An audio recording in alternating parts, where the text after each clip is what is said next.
Salute.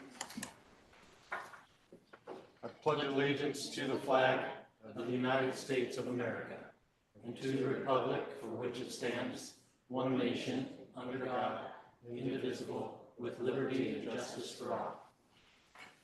All righty. Thank you so much. Will City Recorder please call roll? Present. Council President Steinhebel. Here. Councilor Conti. Here. Councilor Angelford. Councilor Salvage. Councilor McLean. Councilor Workman. Here. All righty, thank you. Move on to consent calendar. Following items are considered routine and will be enacted by one motion. There will be not separate discussions on these items unless the councilor so requests. In that case, the item will be removed from the consent calendar and considered separately. First one is agenda, Lebanon City Council agenda, July 8th, 2026. Appointments, Senior Disabled Services Advisory Committee, Marlon Flyer, Linda Meredith, Cody Sheets Wack. Reappointments, Avery Shields appointment. 3, the board meetings for Parks, Trees, Trails Advisory Committee, January 21st, 2026, Planning Commission, March 18th and April 15th, 2026, and council meeting for June 10th, 2026, work session, regular meeting minutes, and June 24th, 2026, special meeting minutes. Is there a motion? Move to approve. Second. Motion's been made to approve the consent calendar. It's been it's been seconded. All in favor? Aye. All opposed? Motion passes. Move on to present. God, I cannot speak today. You get these moments where it just, your tongue just does not want to work. So present, you know, there's people up here that might have this trouble too. So presentation, we're going to be with the COG Executive Director. Ryan, please. Make sure the, yeah, green's on. Thank you.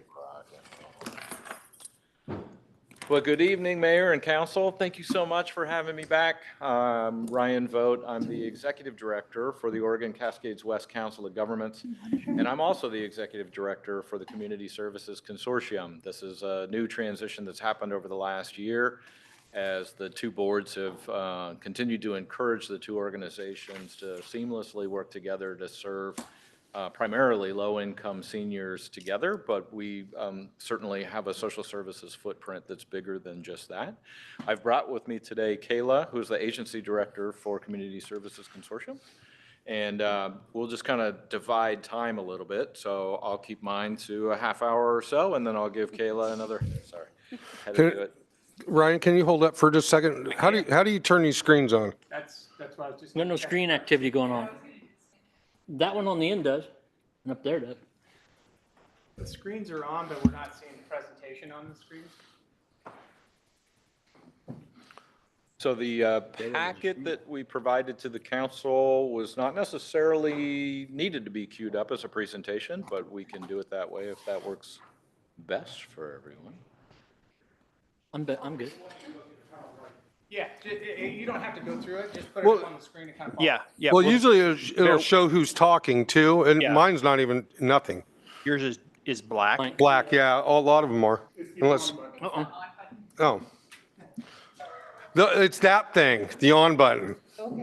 Okay, now we got it. Thank you. Always ask the tech guy. Please continue. Thank you, not a problem. So I'm thankful to be One back. of those nights, I tell you. As long as the left side of your body still feels okay, we're doing all right. I'm thankful to be back in front of council here in Lebanon. Thank you so much for having us. In your packet is the Cascades West Council of Government annual report. You may also have the impact report for Community Services Consortium. And then we have a little bit of a distillation where you have a one-pager that talks a little bit specifically about Cascade West Council of Governments footprint in Lebanon. There's a commitment I made a number of years ago to try and help you all understand that, yes, we have a regional impact, but what does that really mean for the city of Lebanon in terms of our outreach and how it is that we were here. I was joking about being up here for a half an hour unless you all really would like us to be here that long. But the material that I provided for you is really something that I hope that you'll spend a couple of minutes going through in your own time to refamiliarize yourself with really the magnitude of services that we deliver across the region and here in Lebanon, and get a flavor for the types of lives and some of the people that you know who we touch and assist on a daily basis, trying to make things better for them as they navigate some difficult situations. So I don't intend to necessarily go through that material, but we're happy to answer questions. I'd like you to read it off for us. Okay, back to page 1. I'll read very slow too, so everybody can hear.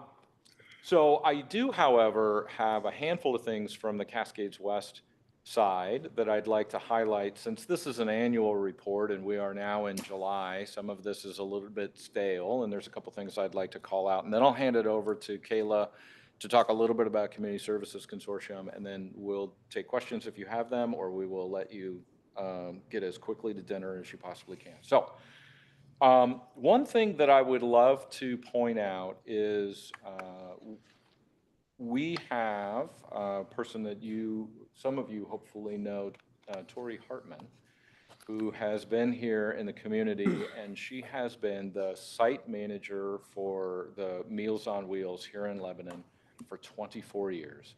And she is experiencing her retirement this month after serving thousands, perhaps hundreds of thousands of meals to people that we are really happy with the congregate meal site here in Lebanon. She's able to keep it open 5 days a week, serving people, seniors who need a meal. And she's got a bubbly personality and is really fantastic. And so if you know her or if you see her, I would love for you to pat her on the back and thank her for the service that she's done for Lebanon all these years.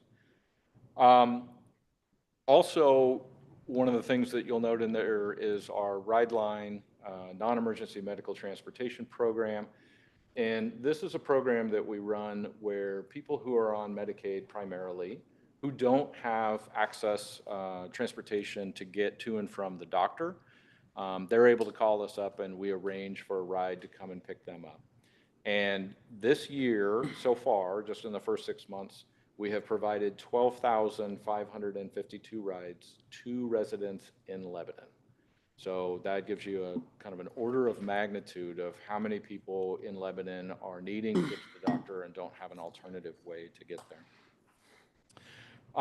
And then on top of that, we've done free Medicare counseling for people who are trying to navigate the complexities and the changes to Medicare rules right now in a way that's non-predatory, where people get the phone calls saying, please, you need to sign up for Medicare Part C, and I'm going to help you do that.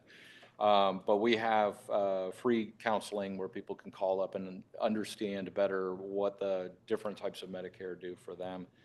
And we counseled 111 individual Lebanon residents last year related to that. So I have a handful of other things, but in the interest of time, I'm going to go ahead and kick it over to Kayla, and then if you all have questions, we'll see what we can do for you. Okay. So for those of you that aren't familiar with CSC, Community Services Consortium, we're a community action agency, and the intention of our programs are really to kind of help bridge individuals to self-sufficiency. So we have utility assistance supports, housing assistance supports, workforce development programs to help individuals who maybe want to access scholarships to increase their education or to get on-the-job experience to kind of get to that next level of a job for something that's more of a living wage. And we also have our Lynn Benton Food Share Food Bank. And so one of the most notable bodies of work that you'll probably see or feel within the city of Lebanon is the footprint that we have in meal sites and food pantries and food delivery. So I just want to highlight a couple of statistics that we have seen. So through the Lebanon Soup Kitchen, In 2024 and 2025 fiscal year, we had 28,000 meals served. And for this most recent fiscal year, we had 36,000 meals served. So quite a large increase in access to those services. And we really saw that increase pretty significantly throughout our food pantries in general for Len Benton Food Share. Our total pounds of food between emergency food boxes that we provide to those who are senior and physically disabled, our meal sites, gleaning groups, and then the non-emergency supplemental boxes was 554,000 pounds of food. So pretty significant footprint that we have within the region. We also have a contract with Pitchfork and Crow to utilize their produce that they grow and have intentional production with them. So it's giving back or, investing in the community and allowing for that fresh produce to be accessible to individuals who may not normally have access to it. So we're really grateful for that connection that we have with them. And then additionally, just one highlight for a story that we received was, as I mentioned at the beginning, the intention of a lot of our programs is to kind of be a stopgap, to either prevent something from happening or to kind of get you back on your feet. And we had an individual who was living in Lebanon, and he had been out of the workforce for an extended period of time, and recently was kind of by way of vocational rehab and some other supports able to get access to a new job. And then unfortunately, he suffered a non-work related injury that resulted in him having to postpone his employment for a short period of time. We're able to support him with utility assistance payments to bridge that gap that he needed to be out, to make sure that he didn't lose power and to kind of give him that opportunity to get back into his job and not sustain a significant loss. So we were quite happy with that success story as well. You're up if you want. I think we'll put it all to you. All righty, Whatever you'd thank like you. us to cover, we're happy to. Is there any questions? I just want to clarify a number you gave there. You said the soup kitchen, was it 24,000 meals served total of 2 years and then 36,000 this year? Or was it 24,000 consistently for 2 years and it's jumped to 36? Just math. It's jumped to 36. So from June of 25 to June of 26, we've served 36,398 meals. And the 2 years total of that, it was 24,000 or was it 24,000 a year, those two? Because you said 2 years. Yeah. So from June of 24 to June of 25, that fiscal year, it was 28,000 meals. I got you. Thank you. Mhm. Any other questions, comments? Well, one thing we use the COG for a lot is grant writing. They're writing the CDBG grant for the library right now. We were successful with our Safe Streets for All.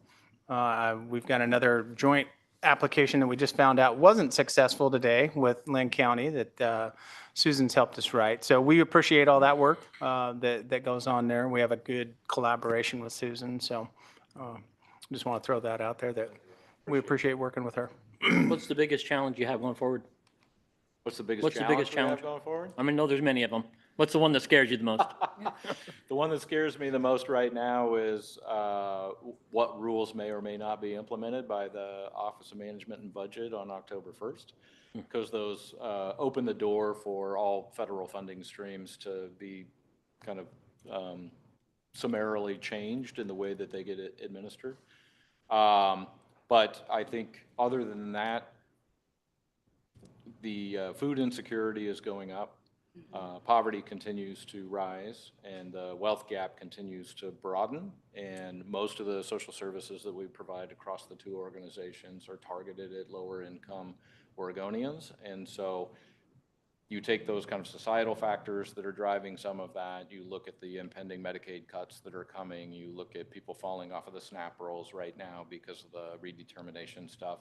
And I think it's going to take us a little while to develop a rhythm, both as a service provider around how to close the gap for people who fall between the cracks, and also for the community that's falling between the cracks to figure out how to re-navigate different systems in order to stay as level as they possibly can.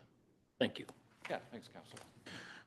I do also want to add one other thing that CSC provides us a significant amount of assistance related to income verification for the purpose of our utility discount.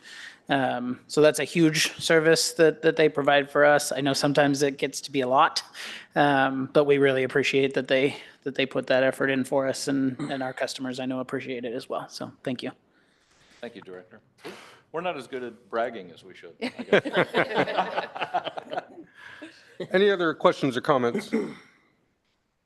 Just real briefly, I have just enough knowledge to be dangerous about this, but can you explain some of the potential impacts of those impending Medicare cuts?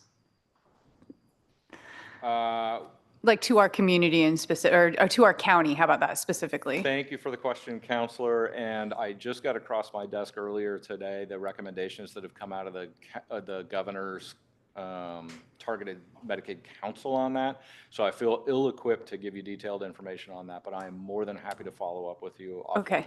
Yes, I would appreciate that. Thank you. Yeah. All righty. Well, thank you so much. Thank you, Mayor. And I appreciate you two coming in and giving us the information. So thank you. I'm happy to come. Move on to public comments. I don't have any cards, but I'll go ahead just in case someone's online. Citizens may address the council by filling out a testimony card prior to speaking, handed to city recorder. Each citizen is provided up to 5 minutes to provide comment to the council. The council might take additional 2 minutes to ask clarifying questions. City recorder will accept and distribute written comments at the speaker's request.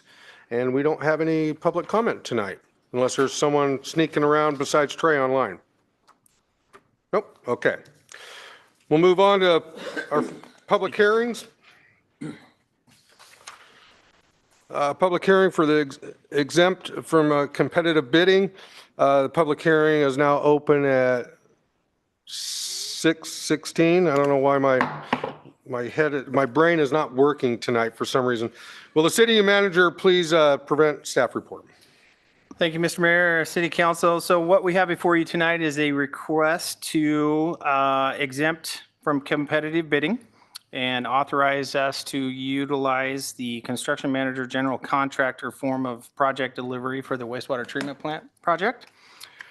This project modernizes the city's biosolids. It also includes a new operations control building. Major components also include an electrical building. So we'll put all of our electrical in one spot and instead of multiple spots.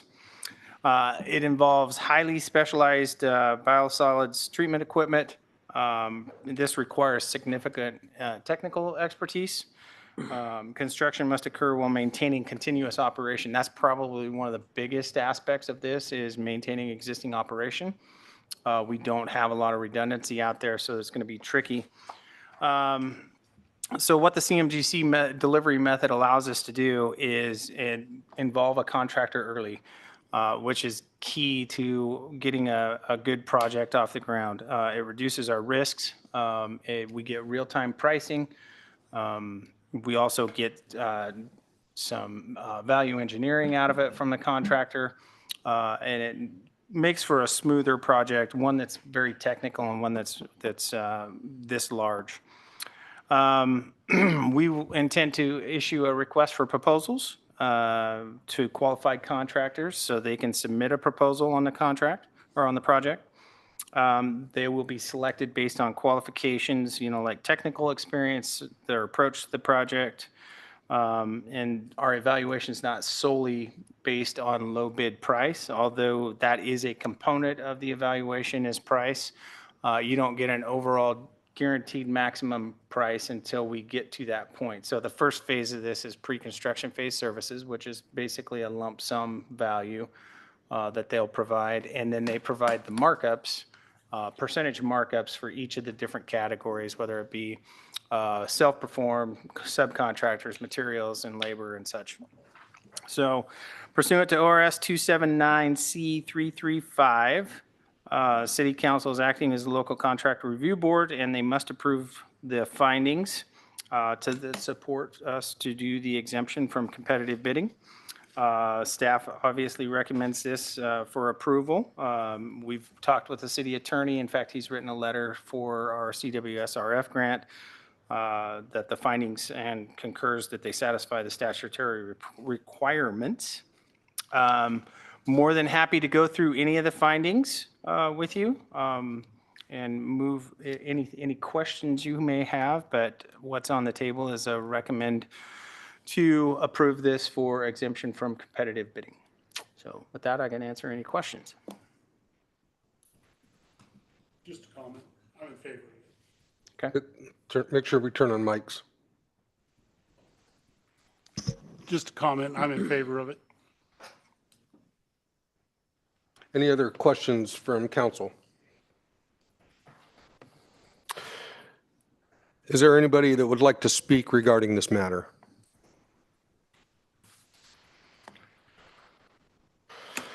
Public hearing is hereby closed at 6:20. All further discussions will be limited to council and staff at this time. Is there any other discussion to be had? Just kind of like just a giant version of why we did the ERP thing we did, just too technical to get that many people involved. Actually, this is a little bit different than that. That was a request for proposals, yes, same thing. This, anytime you're doing a public works job, you've got to go through all the findings that are attached in the report and list out, we can meet all these criteria in there. What this does is gets a contractor on board once we've gone through the scoring process, and it's a pretty elaborate process. In the RFP, they'll have to submit a proposal, we'll score it, and you come up with a contractor at the end that gets the highest scoring. And then from there, what happens is we sign a contract with them only for the pre-construction phase services with the intent of getting to a guaranteed maximum price. So we work through that process, we negotiate, hey, we think this is too high, or you work that all out through design. They're on board with design. And then when we get to the end, we get to see the real pricing, the actual cost of the project with their markups. And then from there, the GMP is developed. And if it's within the funds that we have available and it seems reasonable, then we would recommend an approval on that. Just project-wise, it's impossible to do it where you just bring 3 people in and get bids. It's way too in-depth with each one. Yeah, and who knows how many bids we'll get. We'll send it out just like we would do a normal design bid build, but you'll only have certain percent. You've got to be able to have the bonding capacity and all the different things that are associated with that in order to submit a bid or a proposal. And then from there, it gets scored. I wouldn't necessarily feel comfortable just giving it the cheapest bid anyway. No, as big of a project as this is. Yeah, we we wouldn't want somebody to lowball us. We use the CMGC on the water plant, West Side Interceptor, anytime where you've got a lot of unknowns. What's really nice about those unknowns is you can put them into allowances. In the way the CMGC is set up. For instance, on the wastewater or the West Side Interceptor project, we had no idea what kind of groundwater conditions we were going to hit over 5 miles of surface. They put a $2 million price tag to dewatering. At the end of the day, we had very little dewatering that happened. And so the city saw a savings there basically of about 1.8 million. Had we done that design bid build, they're not going to take that risk. We would have paid that $2 million out. So those are the kinds of things that you look for when you're doing a project like this. Okay, thanks. Any other questions? All righty. Is there a motion to exempt the competitive bidding for this project? I so move. Motion to exempt. You need a second? Where are we at? I'll be either one. I don't care. Okay, so you made the motion because you actually worded it. Okay, you're seconding it? Certainly. Okay. A motion's been made to exempt for the competitive bidding for this project. It's been seconded. All in favor? Aye. All opposed? Motion passes. Okay, we'll move on to the next public hearing. Resolution number 2026-16. Public hearing is now open at 6:24. And I know Trey's online, so will the city attorney present to the staff report? Yes, Mayor and Council, thank you, and sorry I couldn't join you in person. So tonight's resolution is basically the final act in getting it on the ballot, the tax levy or law levy. We've created and presented a staff report that addresses most of the issues and kind of goes through the history. Certainly would like to give great kudos to Julie for putting that together. When she asked me if I wanted help writing the memorandum from the city attorney's office, I certainly jumped at the chance. But at this point, it's presenting not only the approval to put it on the ballot, but also adopting the language for the ballot title, the explanatory statement, and other requirements of state law. If anybody has any questions, I'm sure Julie or I would be happy to answer them. Some of the procedural questions would be more Julie's area, and any of the other questions about language or why we chose certain language and that kind of stuff would be directed to me. With that, if there's any questions, I'd be happy to answer. Surprise, I got a question. In section 2 of it, it says question, and then it spells it out, and it says this measure may cause property taxes to increase more than 3%. Is that a canned thing that just has to be put in there? Because we know the net of it won't.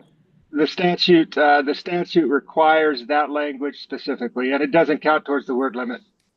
I got you. I figured. I just wanted to ask. Any other questions of staff? I just want to say thank you again. I know a ton of work went into this, as well as the several meetings, and I appreciate the recap in the packet that it took for us to get here. So I'm looking forward to getting this passed. Can I add one thing? Yes, please. So if council approves this resolution tonight, then the ballot title will be published, and then tomorrow it starts the statutory challenge period, which is 10 days. And so Business days, right? 10 business days.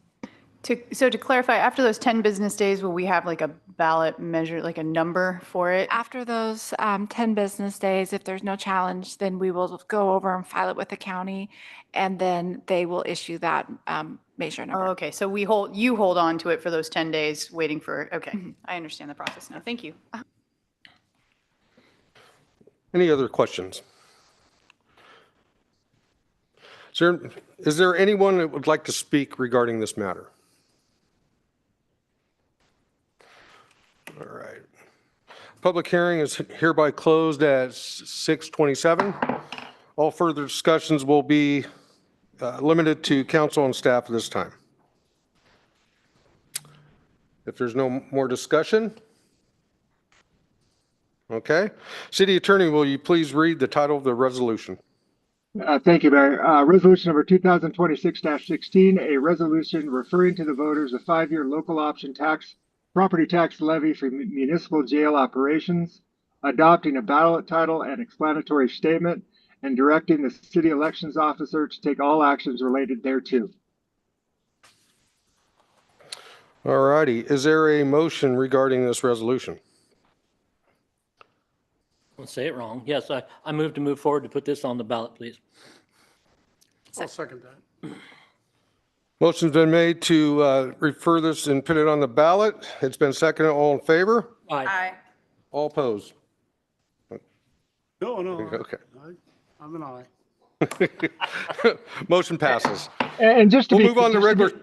sorry, Mr. Mayor. Oh, go just to ahead, be- Trey. Just to be perfectly clear for the record, I know that the way the motion was phrased, I understand the purpose, but I would also assume, if you guys could all agree, that was to approve Resolution 2026-16 in its entirety. Correct. That's what I meant. Okay. Thank you, Trey. Yep. You know, next time, stop us. And we'll just take care of it at that moment.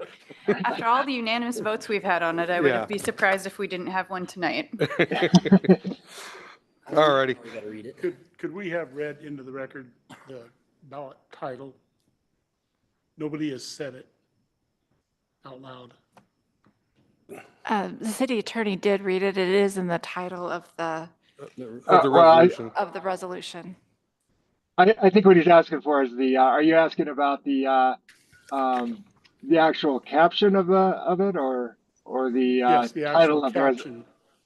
What So the what goes caption- on the, right? The caption is going to be 5-year local option levy for jail operations. okay, thank you. Yep. All righty. Any other Comments? Okay. Move on to regular session, council stipend reinstatement. City manager. Thank you, Mr. Mayor, City Council.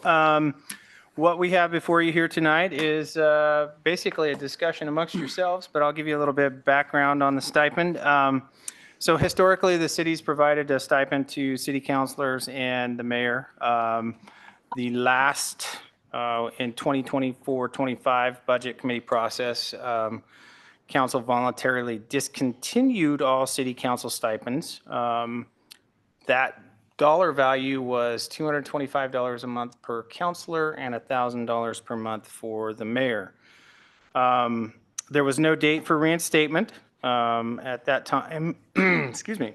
But during the fiscal year 25-26 budget committee process, consensus was reached and to reinstate the mayor's stipend at $500 per month to help offset expenses associated with serving as the mayor. Budget committee agreed to that reinstatement of the council members' stipends would be revisited during the FY 26-27 process. The budget for fiscal year 26-27 includes the appropriations for stipends. However, if council wishes to reinstate the stipends, council must establish the monthly stipend and effective date and the implementation through motion. Because the item concerns compensation received by council members, each counselor should declare an actual conflict of interest. This is pursuant to ORS 244.120. Suggested conflict of statement, I believe, is in the report, but it's basically I am declaring an actual conflict of interest because this agenda item concerns city council stipends and I receive compensation as a member of the city council. Staff is presenting the item for council discussion. We have no recommendation. If you do move forward, you should take action via motion to reinstate or not reinstate the stipends. From there, Do we have to read the declaration before we start talking about it? Julie? Okay. Okay. I'll start if we have to do it. I think we could do it One? as one, yes. Didn't we already then? We are declaring? Yeah. We are declaring an actual conflict of interest because this agenda item concerns city council stipends and we receive compensation as members of city council. I'm making this announcement pursuant to ORS 244.120 and Oregon government ethics law. Okay. I think for the record, each individual counselor should concur in that statement and adopt it. I concur that statement and adopt it. I concur and adopt it. I begrudgingly concur and adopt it.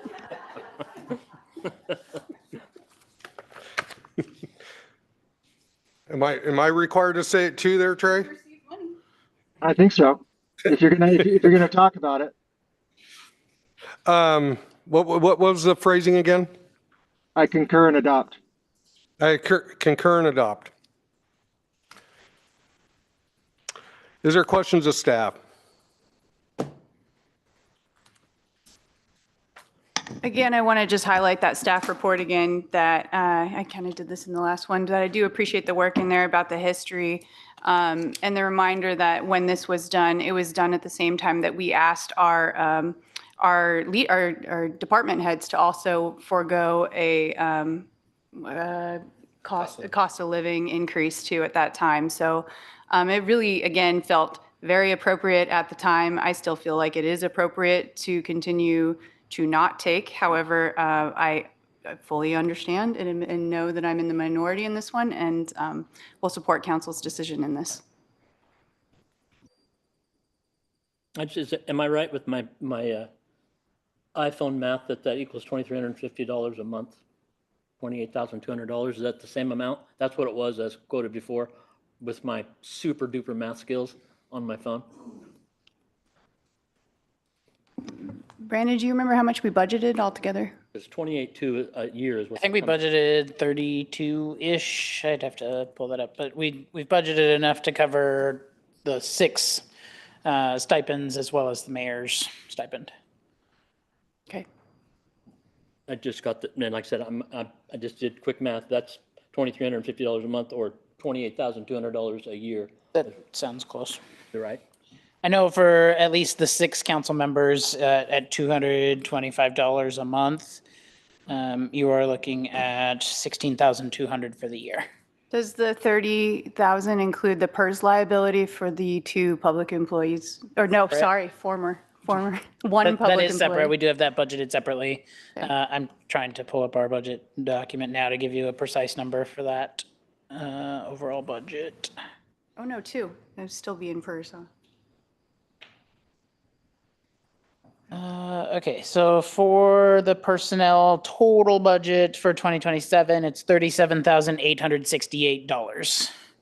That includes the stipends of $28,200, related state and federal taxes, and then a PERS contribution for those that we are required to pay on that of about just under $7,500. Thank you. Thank you. I'm glad my iPhone math wasn't too far off there. You worked at the bank. I wasn't in numbers. And can you refresh my memory if this is general fund money? It's in the internal service fund, so all of the various funding, all the funding comes from various pools around the city, including utilities, general fund, building fees. That like, so can you give me something, technology or IT would be kind of the same thing? Like Yeah. internal services? Yeah, so Okay. it's part of the group that also handles the other admin internal services. So city manager's office, finance, HR, it's all lumped in with that fund. Okay, thank you. Any other questions? I do want to clarify just for record purposes that back in the day, this used to be a monthly stipend. We pay on a biweekly basis now. So if this is reenacted, you would all receive it every 2 weeks. Sorry. Well, I think our task here is, and I respect, we've respectfully talked about this. I think the decision may be made what we're going to do, but how the math works, is that something we have to figure out? I mean, I don't know why the math was put the way it was before, if that's what's fair, but What piece are you looking? $225 for counselor, $1,000 for the mayor. I don't know if that's, if we have, because it looked like by the notes here that we're supposed to decide how that's budgeted, how that's switched out. Would we just do the same way? Yeah, you would do the same. I mean, you've heard what's budgeted this year, but it's up to you guys to kind of come up with and set those dollar values. No, that's what I was saying. That's all it's clarifying. Okay, with all that, is there a detailed motion? I'll make a motion to reinstate the stipend at the previously paid amounts, beginning effective immediately. And for an additional note, my stipend to be paid directly to the Boys and Girls Club instead of in a paycheck. Put that in a motion? Can't do that. Yeah, I don't have a mechanism to do that. Yeah, so that would be something that you would have to do separately. Yeah. Sorry. Want to restate your motion? I'll restate the motion. I'd make a motion to reinstate the stipend for the previously paid amount effective immediately. Second. Motion was made to reinstate the stipends at the previous amounts immediately. It's been seconded. All in favor? Aye. All opposed? Nay. Motion passes. Items from council. Is there any items from council? The worst kept secret in the world is I will not be seeking reelection as the incumbent for this council seat, and will instead be trying to fill the shoes that are way too big of Ken and run for mayor. I think we've got really good momentum in this body. I appreciate working with you guys, and I hope I can continue to. Well, congratulations on your decision. Thank you. You know, I have a friend that's running for mayor of Astoria, and he asked me advice, and I'll give you the same advice, and I'll put it on the record. Have very thick skin. And if you don't know what that means, well, ask somebody. They'll explain it to you. Is there any other items from council? All righty. There was nothing on department reports. Did you have anything? If you want me to, I Well, no, I mean, there's actually just zero. Look at, Hey, Oh. you just skipped over me. That's okay. You can do that. I've got just two things. August agenda. I guess I was just excited to get to this. I know, and it's way more exciting than anything I've got, right? August agenda, we're going to do a strategic plan update. It'll be brief, kind of give you an idea of where we're at on some of our priorities, where we're moving to. You will also get the League of Oregon Cities priorities. We'll submit that to you guys. We have to vote on that, or what we're going to send out email ballot for you. And then in September, we'll compile all that data and pick our 5 top priorities for that. Only other thing is we're submitting our clean water revolving loan fund here real soon for the wastewater plant.